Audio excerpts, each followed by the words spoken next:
Bonjour tout le monde. Alors je suis plus que ravie de vous retrouver aujourd'hui dans cette vidéo qui me tenait tout particulièrement à cœur et celle-ci m'a été plutôt pas mal demandée. Je recevais en fait pas mal de messages concernant mon expérience au CNED, donc concernant mon expérience sur les études par correspondance. Il faut savoir donc que j'ai réalisé une année d'études par correspondance qui a été mon année de terminale. Donc il y a 4 ans de ça. Je n'ai pas prévu vraiment de plan à suivre pour cette vidéo. Donc j'espère qu'elle ne sera pas trop brouillon. Mais c'est vrai que je pense que la spontanéité reflète le mieux certaines choses. Donc pour moi c'est important de fonctionner de cette façon-là. Alors, la première chose qui me semble importante d'évoquer, c'est pourquoi et pour qui. Donc, qui peut faire des études par correspondance? La réponse est tout le monde.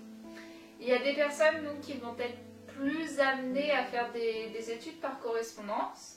Par exemple, les artistes, les sportifs de haut niveau, qui ont besoin d'un emploi du temps vraiment adapté en fait. Il y a les personnes en situation de handicap ou les personnes qui sont malades, qui ne peuvent malheureusement pas se rendre dans un établissement scolaire ou bref. Donc qui demandent aussi, ils peuvent aussi demander des aménagements au niveau de leur emploi du temps. Donc c'est pourquoi le CNED peut être une bonne solution. Il y a les personnes aussi qui déménagent beaucoup. Et par exemple dont les parents sont régulièrement mutés en fait, et ou même il y a des familles de plus en plus qui vivent par exemple dans des camping-cars et qui font par exemple le tour de la France, le tour du monde, que sais-je. Et donc c'est vrai que les enfants, sachant que l'instruction est obligatoire, ne peuvent pas en fait être scolarisés dans une école à chaque fois. Donc c'est vrai que les études par correspondance à ce niveau-là, c'est aussi... ça touche cette catégorie de personnes. Et si je n'en oublie pas d'autres, la dernière serait celle qui nous concerne, c'est-à-dire les personnes qui souffrent par exemple de dépression et de phobie scolaire. J'ai commencé à souffrir de dépression lors de mon année de seconde, donc j'étais plutôt jeune puisque j'avais à peine 15 ans. Donc s'en est suivi mon année de première, donc je suis rentrée en première littéraire, ça n'allait pas mieux du tout et j'ai commencé à développer une phobie scolaire qui en fait me demandait tous les jours de prendre environ quasiment une boîte de Spasfon en entier, tellement j'avais des maux de ventre horribles, j'avais la gorge nouée, pour moi c'était insurmontable de me rendre au lycée. Et c'est vers le mois de mars, juste avant donc la fin de ma première, que je sais pas, j'ai eu comme une illumination en me disant mais je suis sûre que je peux faire mes études par correspondance. Donc j'ai commencé en fait à en discuter avec ma mère qui m'a énormément soutenue à ce niveau-là. Et j'ai eu énormément de chance aussi car c'était une décision très difficile à prendre. Je n'en ai parlé à personne, sauf donc à ma mère et à un de mes professeurs. Mon professeur d'anglais qui avait senti en fait que j'étais vraiment pas bien durant mes deux premières années de lycée. Et bien qu'il n'était pas mon professeur principal, j'ai eu en fait envie de lui en parler à lui, car il avait compris qu'il y avait un problème et parce que c'était le premier en fait à me proposer de venir le voir si j'avais besoin de discuter. Et il m'a semblé important, après en avoir discuté avec ma mère, d'aller le voir pour lui demander ce qu'il pensait en fait de cette décision, car c'était, comme je le disais, une décision assez importante. Ce n'était pas facile en fait de faire un choix car ça remettait énormément de choses en question et j'avais surtout peur de ne pas réussir. J'ai donc reçu en septembre un énorme carton, mais alors un carton bien gros comme ça, un carton avec tous les cours de l'année.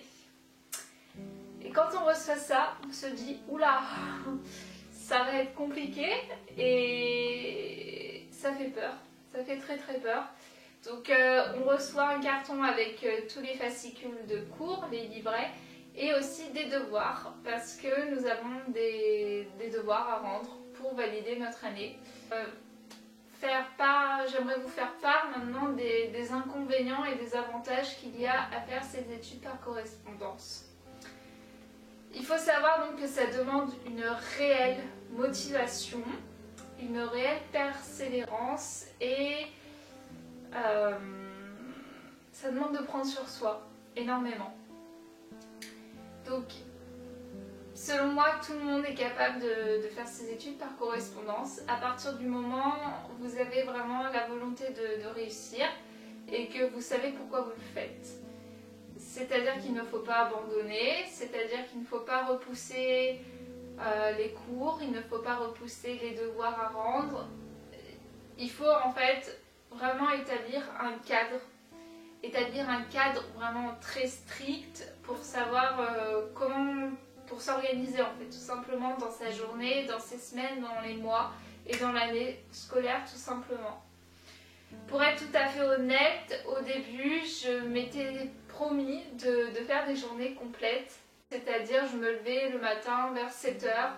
Vers 7h, je commençais à travailler à 8h. 8h midi et 13h 17h, un petit peu comme les horaires du lycée. Voilà, tout en m'aménageant des créneaux horaires d'une heure ou de 2 heures. Au début, je fonctionnais comme ça. Comment dire que ça a duré 2 semaines? Non, peut-être un peu plus. Mais ça n'a pas fonctionné pour moi. Et c'est là l'avantage du CNEL en fait, et de tout autre organisme d'études par correspondance, c'est qu'on peut s'écouter. On peut écouter son corps et le rythme de son corps. Et à ce niveau-là, c'est juste une chance inouïe. Vraiment, je pense que c'est l'une des caractéristiques que j'ai le plus apprécié en fait de mon année de terminale. C'est que j'ai pu répondre à mon corps, répondre à ses besoins. Donc, ce que je faisais, c'est que je me levais tard, très tard. C'est-à-dire que je me levais la plupart du temps, c'était entre 10h et midi. Donc voilà, je me levais tard. Mais c'était la façon c'était ce qui me correspondait le mieux et ce qui me permettait d'avancer le mieux. C'est-à-dire qu'en fait, j'ai toujours eu... comment expliquer?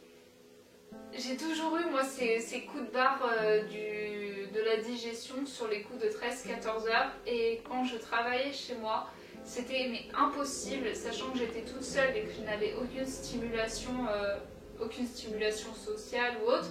C'était impossible pour moi de me remettre à travailler à partir de 14 heures jusqu'au soir. J'avais un coup de barre énorme et je n'avançais mais plus du tout. Plus du tout.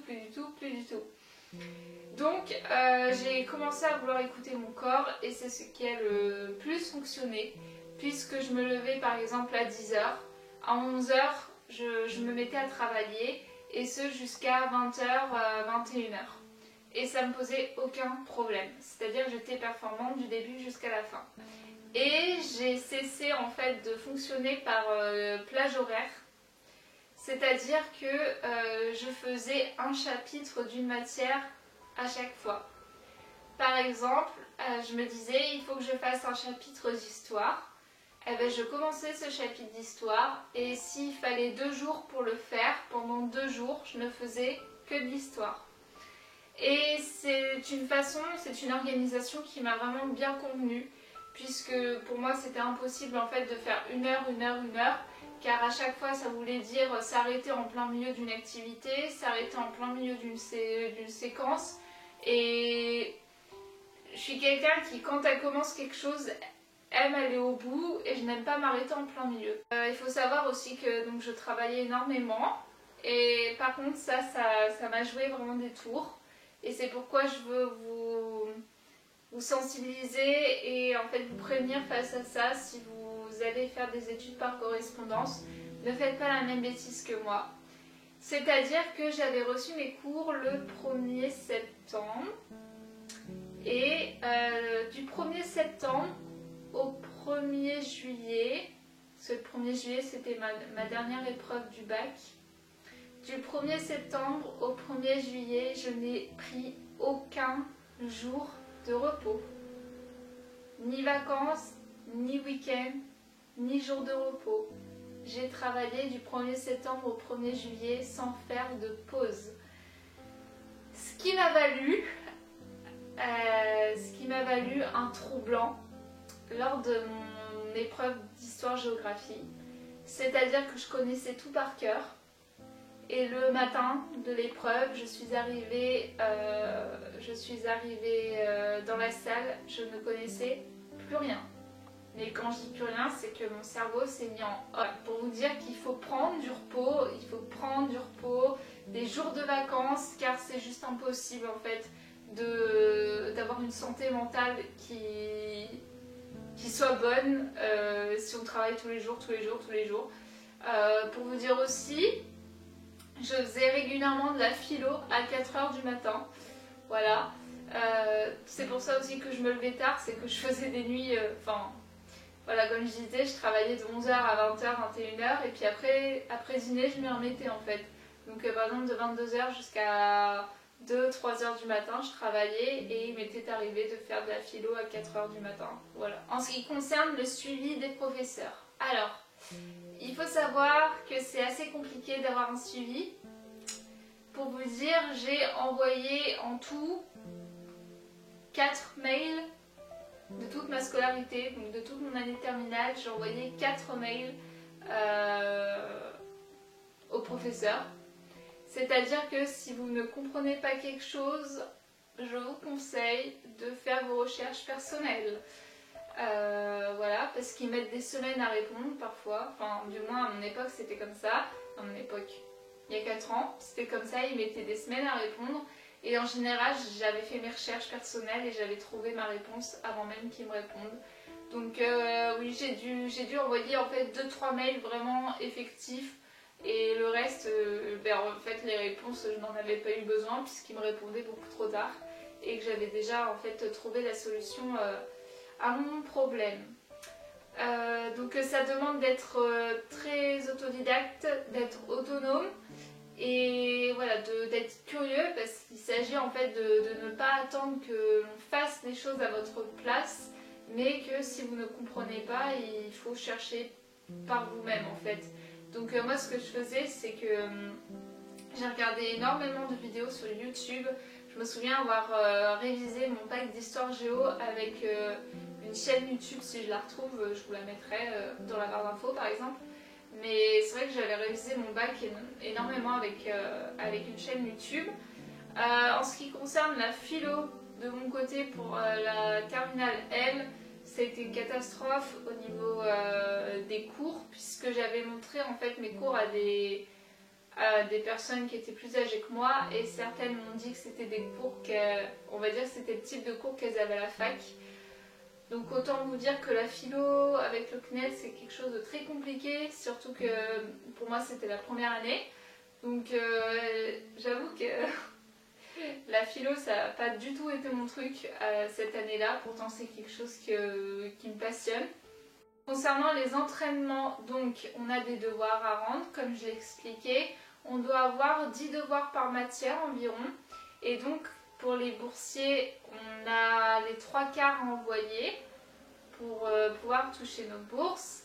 Et nous avons donc des entraînements aussi oraux, donc les oraux en fait. Et donc ça par contre c'est des enregistrements qu'on fait, donc on n'a pas en fait on n'a pas cet entretien. Vous savez, quand on fait notre oral d'anglais par exemple, on présente notre truc et puis après on a un entretien avec le jury. Et là par contre on n'avait pas d'entretien. Donc c'est peut-être ce qui a été un petit peu problématique. Mais pour ma part, m'étant pas mal entraînée déjà à parler, je sais plus, l'oral c'était peut-être 10 minutes. Déjà je m'étais vraiment beaucoup entraînée à réciter mon oral, donc les oraux ça ne m'a pas posé du tout problème, j'ai bien réussi à gérer mon temps. Et ça peut être aussi un problème pour les écrits, c'est-à-dire qu'il faut savoir jouer le jeu. Il faut savoir jouer le jeu et ne pas prendre ses cours sous les yeux quand on fait les devoirs.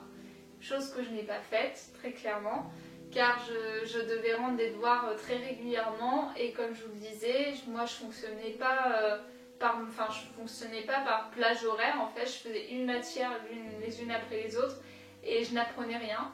J'ai appris, en fait, je voulais absolument finir mon programme le plus tôt possible pour pouvoir en fait réviser après.